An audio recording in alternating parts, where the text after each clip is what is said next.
अस्सलाम वालेकुम। 1993 ये वो साल था जब इजराइल और पैलेस्टीन एक दूसरे के बहुत करीब आ गया था एक पीसफुल सॉल्यूशन निकालने के लिए। लेकिन बाद में ऐसा क्या हुआ कि इनके हालात बद से बदतर होते चले गए और आज इन दोनों देशों के बीच में एक युद्ध चलने लग रहा है।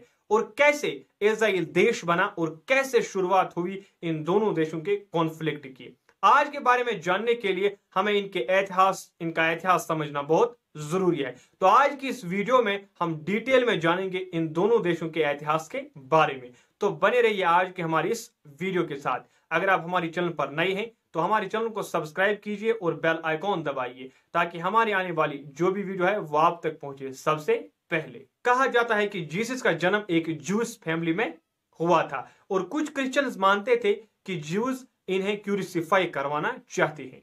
और जब आज से हजारों साल पहले क्रूसेड्स का जन्म हुआ तब वहां क्रिश्चियंस ने बहुत से ज्यूजों को मारा। 1800 के बाद ये जो नफरत ज्यूज के खिलाफ थी ये ना सिर्फ रिलीजियस रीजन को लेकर थी बल्कि बाद में उन्हें एक अलग एथनिसिटी करके भी देखा जाने लगा।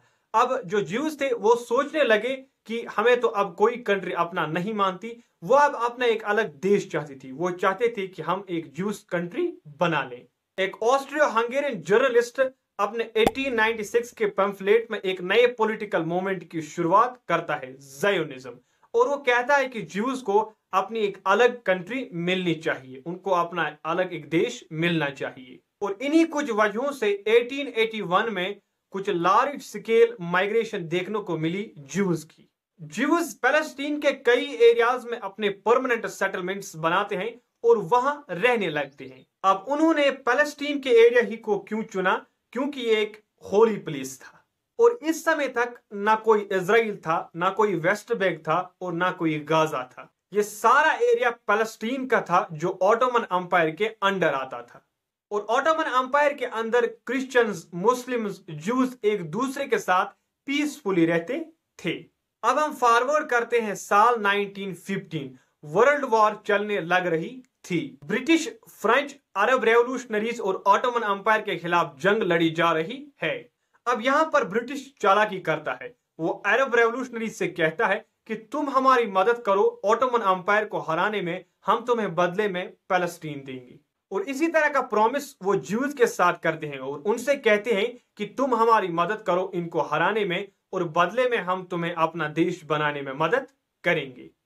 लेकिन पीछे से ब्रिटिश ने फ्रेंच के साथ एक सीक्रेट डील की, सीक्रेट एग्रीमेंट किया कि जैसे ही ऑटोमन अंपायर हारेगा वो अब इन एरियाज को आधा आधा बांटेंगे। और फिर इस जंग के बाद ब्रिटिश पैलेस्टीन का एरिया अपने कंट्रोल में लेता है और 1918 से लेकर 1948 तक पूरा पैलेस्टीन का एरिया ब्रिटिश राज के अंडर रहता है। इस समय जर्मनी में हिटलर को पॉलिटिकल पावर मिलने लगती है और ज्यूज को भारी संख्या में मारा जाता है। और फिर ज्यूज जान बचाकर अलग अलग देशों में जाने लगते हैं और कुछ ज्यूज को अमेरिका में जगह मिलती है और कुछ ज्यूज इस समय पैलेस्टीन के एरिया में चले जाते हैं। पहले तो ब्रिटिश उन्हें पैलेस्टीन में आने देता है लेकिन बाद में उनको रोकता है पैलेस्टीन के एरिया में रहने के लिए, जिसकी वजह से एक इजराइल नेशनल मूवमेंट की भी शुरुआत हो जाती है। और 1940s आते आते पैलेस्टीन का एक नेशनल मूवमेंट की शुरुआत होती है। वो भी अपना एक अलग देश चाहते हैं, वो गवर्नमेंट से अपील करते हैं कि हमको अपना अलग देश चाहिए। और कई साल बीत जाने के बाद जो ब्रिटिश था वो हाथ खड़े करता है और कहता है क्या बहुत हुआ, तुम ज्यूज बना लो अपना देश और तुम पैलेस्टीन अपना देश बना लो, मैं तो जा रहा हूं। और फिर ब्रिटिश वहां से निकलता है और अब इसकी जिम्मेदारी, इसकी रिस्पॉन्सिबिलिटी यूनाइटेड नेशंस को दी जाती है। यूनाइटेड नेशंस एक पार्टीशन प्लान बनाता है कि कितना एरिया देना चाहिए ज्यूज को अपना देश बनाने के लिए और कितना एरिया देना है पैलेस्टीन को अपना देश बनाने के लिए। और 1947 में यह यूनाइटेड पार्टीशन प्लान रिलीज किया जाता है। यूनाइटेड नेशन अपने प्लान में 57% एरिया ज्यूज के लिए रखता है और 43% एरिया पैलेस्टीन के लिए रखता है। अब यूनाइटेड नेशन ये डिसाइड करता है जो जेरूसलम है वो इंटरनेशनल कंट्रोल में रहेगा। अब जो ज्यूज के लोग हैं वो इसे स्वीकार करते हैं और वो अपने नए देश का नाम इजराइल रखते हैं और इस तरह इजराइल का देश बनता है। लेकिन 1948 में जो अरब कंट्रीज है वो इस प्लान को बिल्कुल भी नहीं मानती। वो कहते हैं कि जो ब्रिटिश है वो एक तरह से एक तरीका इसमें अपनाया है अपने कॉलोनिज्म को आगे बढ़ाने का।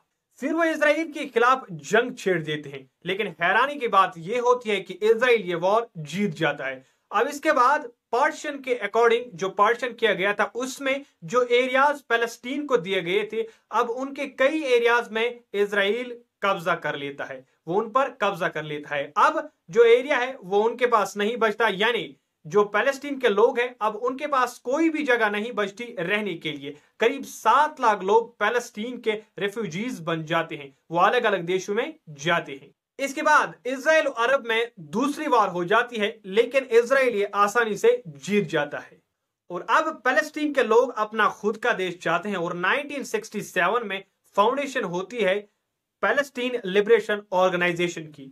इनका मकसद था अपना खुद का देश बनाना और 1973 में एक तीसरी अरब इजरायली वार हो जाती है, लेकिन इससे हमारा कोई भी मतलब नहीं निकलता क्योंकि इसके बाद कुछ ज्यादा नहीं बदलता। और फिर 1974 में पीएलओ को रिकॉग्नाइज करती है यूनाइटेड नेशन जनरल असेंबली और फिर इजराइल और इजिप्ट के बीच में एक पीसफुल टॉक होती है और इजिप्ट ऐसा पहला देश बनता है जो रिकॉग्नाइज करता है इजराइल को। लेकिन बाद में जो इजिप्ट के देश में जो लोग रहते हैं वो कहते हैं कि कैसे हमारा देश उनसे कॉम्प्रोमाइज कर सकता है और वो अपने प्राइम मिनिस्टर को असैसिनेट करते हैं। लेकिन पैलेस्टीन के जो बहुत से एरियाज है उनमें जो ज्यूज है वो यानी इजराइल के जो लोग हैं वो उन्होंने अपना परमानेंट सेटलमेंट बना लिया होता है और अब गिनी चुनी ही जगह बचती है पैलेस्टीन के लिए। इस टाइम तक ये दोनों देश पीसफुली एक दूसरे के करीब पहुंच जाते हैं, लेकिन बाद में इसका सत्यानाश हो जाता है